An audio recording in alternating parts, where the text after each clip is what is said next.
Ng Davao City ang karangalang natanggap nito bilang ikasyam sa mga pinakaligtas na lungsod sa buong mundo at isa sa mga dahilan nito, ito ang Public Safety and Security Command Center o 911 na walang tulugan sa pagmamonitor sa buong lungsod. Walang kawala mga masasamang loob sa higit 100 CCTVs na naka-install sa mga pampublikong lugar. Meron sa pier, airport, paradahan ng mga bus, kalsada, pati na sa mga checkpoint at maging sa labas ng mga hotel. Huwag ismulin ang mga CCTV dito dahil kaya nitong mag-zoom ng 35 times lalong-lalo na tuwing may intelligence operations. Bukod sa mga CCTV, madali rin ang responde ng mga otoridad dahil sa kanilang Central 911.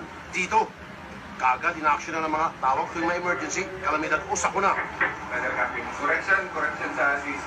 Ang pag-responde, di rin problema dahil sa mga high-tech na mapa. Kung may aksidente o sakuna, dito sa mga bus hospital ang takbo ng mga sugatan. Kumpleto ito sa medical equipment at kaya nitong magdala ng hanggang 10 pasyente. Kaya na lang itong isang emergency na natsyempuan namin. Isang pasyenteng nalapnos ang balat sa binti. Pagsapit naman ng gabi, dito tulog-tulog ang mga para.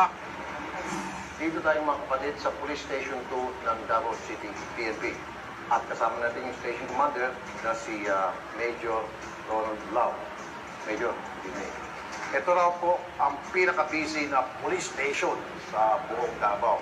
At mag-ride along tayo sa mobile para tingnan kung anong aktibidad ng syudad pagdating ng gabi. Alright? Tara, Major. Tama tayo. Sa aming paglilibot, kapansin-pansin ang pagiging disiplinado ng mga residente, ang mga sasakyan, kahit saan mo iwan, ligtas sa mga kawataan. Wala ka makikitang nagkagulo at nagiinom ang mga tambay. Kahit man lang yung mga naninigarilyo, wala tayong nahuli. Wala sir, kasi disiplinado yung mga tao dito sir.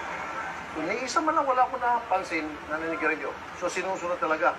So boring, wala tayong naghuli mga kriminal, mga pasaway, kahit man lang nagyoyosi, wala talaga. All clear. All clear. Yan ang kadalasang sitwasyon sa Davao City, araw-araw.